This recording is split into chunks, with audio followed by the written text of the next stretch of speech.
ತುಂಬಾ ಈಸಿಯಾಗಿ ನಮ್ಮ ಕೊಡಗಿನ ಸ್ಪೆಷಲ್ ಪೋರ್ಕ್ ಕರಿ ಇವತ್ತು ನಿಮ್ಮೊಂದಿಗೆ ಮಾಡಿ ಶೇರ್ ಮಾಡ್ತಾ ಇದ್ದೀನಿ. ತುಂಬ ಜನರ ರಿಕ್ವೆಸ್ಟ್ ಇತ್ತು 1 kgಗಿಂತ ಹೆಚ್ಚು ಪೋರ್ಕ್ ಕರಿ ಹೇಗೆ ಮಾಡೋದು ಅಂತ. ಸೊ ಇವತ್ತು ಅದನ್ನು ಶೇರ್ ಮಾಡ್ತಾ ಇದ್ದೀನಿ. ಬನ್ನಿ ತಡ ಮಾಡದೆ ವಿಡಿಯೋ ಸ್ಟಾರ್ಟ್ ಮಾಡೋಣ.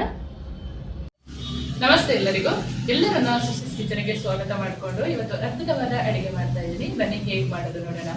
ನಾನು ಮಾಡುವ ಅಡಿಗೆಗಳು ನಿಮಗೆ ಇಷ್ಟ ಆಗ್ತಿದ್ರೆ ದಯಮಾಡಿ ಸಬ್ಸ್ಕ್ರೈಬ್ ಮಾಡಿಕೊಂಡು ನಿಮ್ಮ ಫ್ರೆಂಡ್ಸ್ ಅಂಡ್ ಫ್ಯಾಮಿಲಿಗೆ ಹೆಚ್ಚು ಶೇರ್ ಮಾಡಿ, ಲೈಕ್ ಮಾಡೋದನ್ನ ಮರಿಬೇಡಿ.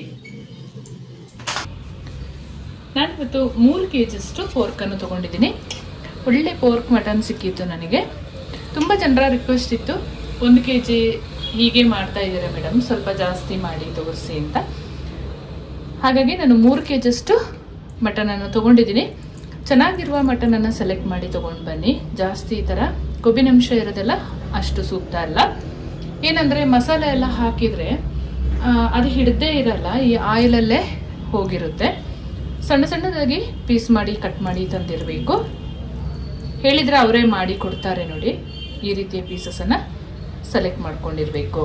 ಇದಕ್ಕೆ ಇವಾಗ ಉಪ್ಪು, ಮೆಣಸು, ಅರಿಶಿನ ಹಾಕಿಬಿಟ್ಟು ಕಲಸಿ ಒಂದು ಅರ್ಧ ಗಂಟೆ ಇಡೋಣ. 2 ಚಮಚದಷ್ಟು ಖಾರದ ಪುಡಿಯನ್ನು ಸೇರಿಸ್ಕೊಳ್ಳೋಣ. ಹಸಿರು ಮೆಣಸಿನಕಾಯಿ ಎಲ್ಲ ಜಜ್ಜಿ ಹಾಕೊಳ್ಳುವಂಥದ್ದಿದೆ, ಹಾಗೆ ನೋಡಿಕೊಂಡು ಹಾಕ್ಕೊಳ್ಬೇಕು. 1.5 ಚಮಚದಷ್ಟು ಅರಿಶಿನ ಪುಡಿಯನ್ನು ಸೇರಿಸ್ಕೊಳ್ಳೋಣ. ಕಲ್ಲುಪ್ಪು 1.5 ಚಮಚದಷ್ಟು ಹಾಕ್ಕೊಂಡು ಕಲಸಿ ಇಡ್ತಾ ಇದ್ದೀನಿ.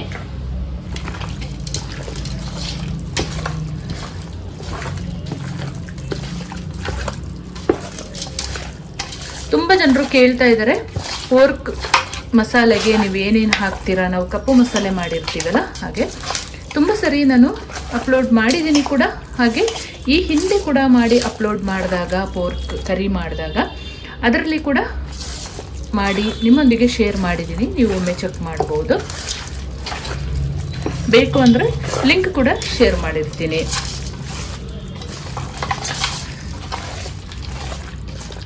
ಸ್ವಲ್ಪ ದೊಡ್ಡ ಪಾತ್ರೆನೇ ತೊಗೊಂಡಿರಬೇಕು.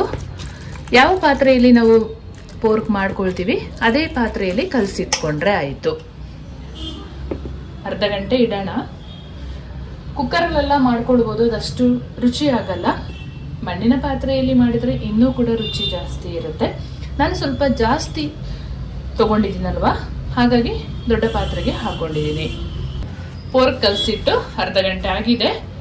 ಇವಾಗ ಬೇಯಿಸ್ಕೊಳ್ಳೋಣ. ಫಸ್ಟಿಗೆ ನೀರೆಂತ ಹಾಕೊಳ್ಳೋದು ಬೇಡ, ಹಾಗೆ ಬೇಯಿಸ್ಕೊಳ್ಳೋಣ. ಈ ತೊಳೆದ ನೀರಲ್ಲೇ ಬೇಯಲಿ, ಆಮೇಲಿಂದ ನೀರು ಬೇಕಿದ್ರೆ ಸೇರಿಸ್ಕೊಳ್ಳೋಣ. ಇವತ್ತು ಸ್ವಲ್ಪ ಕಡುಬು ಜೊತೆ ನಾನು ಟೇಸ್ಟ್ ಮಾಡಲಿಕ್ಕೆ ಮಾಡ್ಕೊಳ್ತಾ ಇದ್ದೀನಿ. ಸ್ವಲ್ಪ ಸಾಂಬಾರ್ ಥರ ಮಾಡ್ತೀನಿ. 2 ಕಡ್ಡಿಯಷ್ಟು ಕರಿಬೇವು ಸೊಪ್ಪನ್ನು ತೊಳೆದು ಹಾಕೊಳ್ತಾ ಇದ್ದೀನಿ. ಅದೇ ಮತ್ತೆ ಮಿಕ್ಸ್ ಮಾಡ್ತಾ ಬೇಯಿಸ್ಕೊಳ್ಬೇಕು.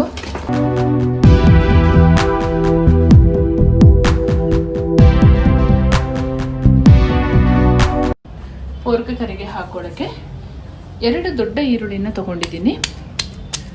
ಜಜ್ಜಿಕೊಳ್ಬೇಕು.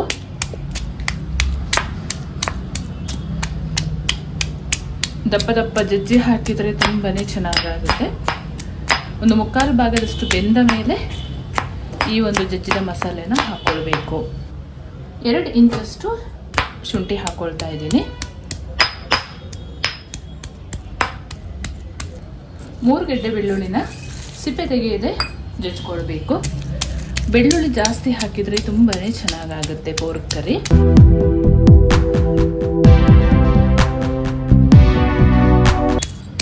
ನಾನು ಪೋರ್ಕ್ ತಿನ್ನೋರಿಗೆ ಅಷ್ಟೇ ಹೇಳ್ತಿರೋದು. ಕೆಲವರು ತಿನ್ನದವರು ಸುಮ್ಮನೆ ಕಮೆಂಟ್ ಮಾಡ್ತಾರೆ, ನೀವು ತಿಂತೀರಾ ಹಾಗೆ ಹೀಗೆ ಅಂತೆಲ್ಲ. ಸೊ ತಿನ್ನದವ್ರನ್ನ ನೋಡಬೇಡಿ ಅಂತಲೇ ಹೇಳೋದು ನಾನು. ಸುಮ್ಮನೆ ಬಂದು ನಿಮ್ಮ ಟೈಮ್ ಏನಕ್ಕೆ ವೇಸ್ಟ್ ಮಾಡ್ಕೊಳ್ತೀರಾ ಕಮೆಂಟ್ ಮಾಡಿ ಅಲ್ವಾ, ಅದಷ್ಟು ಚೆನ್ನಾಗೂ ಇರಲ್ಲ.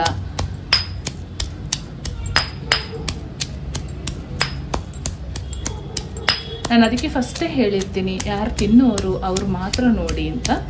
ಪ್ರತಿ ಸರಿನೂ ನಾನು ವೆಜ್ ಮಾಡಿ ಹಾಕೋದಕ್ಕೆ ಆಗಲ್ಲ. ಯಾಕೆಂತ ಹೇಳಿದರೆ ಎಲ್ಲ ಥರದ ಸಬ್ಸ್ಕ್ರೈಬರ್ ಇರ್ತಾರೆ, ಅವರು ಕೇಳುವಾಗ ನಾವು ಅದನ್ನು ಮಾಡಿ ಶೇರ್ ಮಾಡಲೇಬೇಕಾಗುತ್ತೆ. ಹಾಗಾಗಿ ನಾವೇನು ಮನೆಯಲ್ಲಿ ಅಡುಗೆ ಮಾಡ್ತೀವಿ ಅದನ್ನೇ ಅವರು ಕೇಳ್ತಾರೆ. ಸೊ ಹಾಗಾಗಿ ನಾವು ಅದನ್ನು ಅಪ್ಲೋಡ್ ಮಾಡಲೇಬೇಕಾಗುತ್ತೆ. ಹಾಗಾಗಿ ಹೇಳ್ತಾ ಇದ್ದೀನಿ. ಹಸಿರು ಮೆಣಸಿನಕಾಯಿ ಒಂದು 20 ಸೇರಿಸ್ಕೊಂಡಿದ್ದೀನಿ.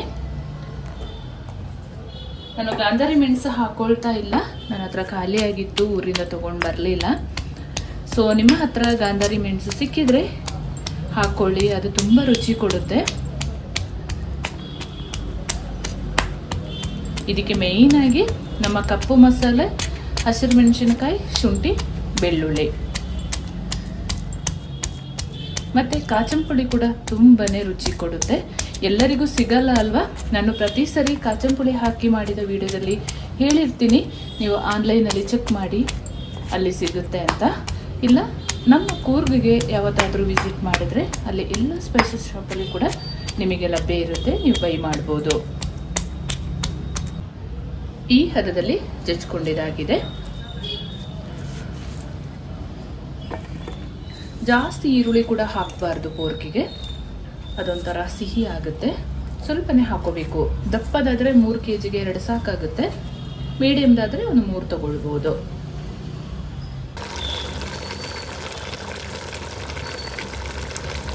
ಒಂದು 75% ಪೋರ್ಕ್ ಬೆಂದಿದೆ. ನಾವು ಜಜ್ಜಿ ಇಟ್ಕೊಂಡ ಶುಂಠಿ, ಬೆಳ್ಳುಳ್ಳಿ, ಹಸಿಮೆಣಸಿನಕಾಯಿ, ಈರುಳ್ಳಿಯನ್ನು ಸೇರಿಸ್ಕೊಳ್ಳೋಣ.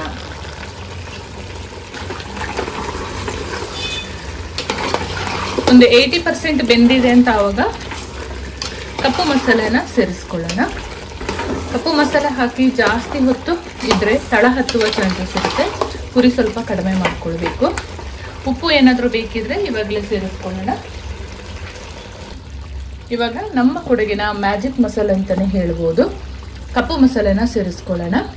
ನಾವೆಲ್ಲ ಇದನ್ನು ಮಾಡಿ ಇಟ್ಕೊಂಡಿರ್ತೀವಿ, ತುಂಬ ಟೈಮ್ವರೆಗೂ ಇದು ಮಾಡಿ ಇಟ್ಕೊಂಡ್ರೆ ಚೆನ್ನಾಗಿರುತ್ತೆ. ಒಂದು 75 ಗ್ರಾಮ್ ಅಷ್ಟು ಸೇರಿಸ್ಕೊಂಡಿದ್ದೀನಿ. ಏನೇನು ಇಂಗ್ರೀಡಿಯೆಂಟ್ಸ್ ಹಾಕ್ತೀರಾ ಅಂತಲೂ ಕೆಲವರು ಕೇಳ್ತಾರೆ. ನೆಕ್ಸ್ಟ್ ಟೈಮು ಮತ್ತೆ ಪುಡಿ ಮಾಡಿ ಅಪ್ಲೋಡ್ ಮಾಡ್ತೀನಿ, ಆವಾಗ ನಿಮಗೆ ನೀಟಾಗಿ ಗೊತ್ತಾಗುತ್ತೆ. ಚೆಂದ ಮಿಕ್ಸ್ ಮಾಡಿಕೊಂಡು ಉರಿ ಸ್ವಲ್ಪ ಕಡಿಮೆ ಮಾಡ್ಕೊಳ್ಳೋಣ. ನಾವಿದನ್ನು ಮೇಯ್ನಾಗಿ ಅಕ್ಕಿ ರೊಟ್ಟಿ ಜೊತೆ, ಇಲ್ಲ ನಾವು ಕಡುಬು ಮಾಡ್ತೀವಲ್ಲ ಅದ್ರ ಜೊತೆ, ಇಲ್ಲ ತಟ್ಟೆ ಇಡ್ಲಿ ಜೊತೆ ಟೇಸ್ಟ್ ಮಾಡಬೇಕು.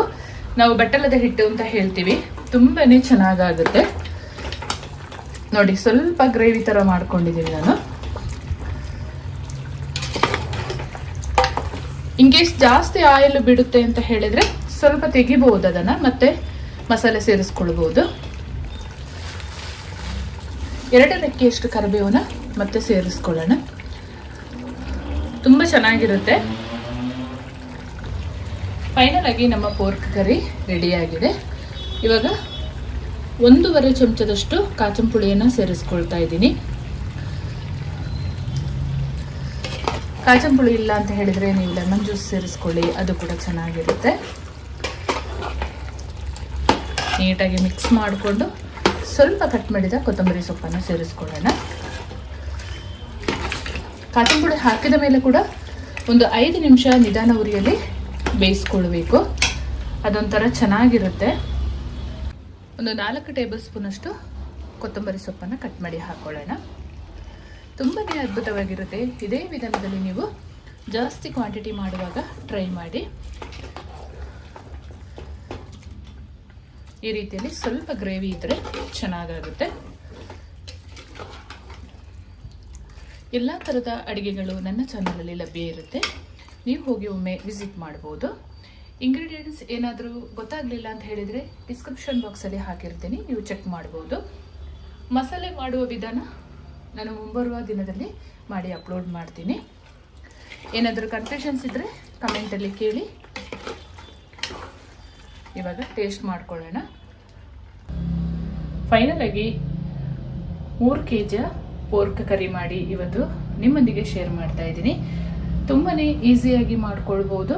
ಮಸಾಲೆ ಒಂದು ರೆಡಿ ಇದ್ದರೆ ಮಸಾಲೆ ಮಾಡೋದನ್ನು ಕೂಡ ನಾನು ಅಪ್ಲೋಡ್ ಮಾಡಿದ್ದೀನಿ, ನೀವು ಚೆಕ್ ಮಾಡ್ಬೋದು.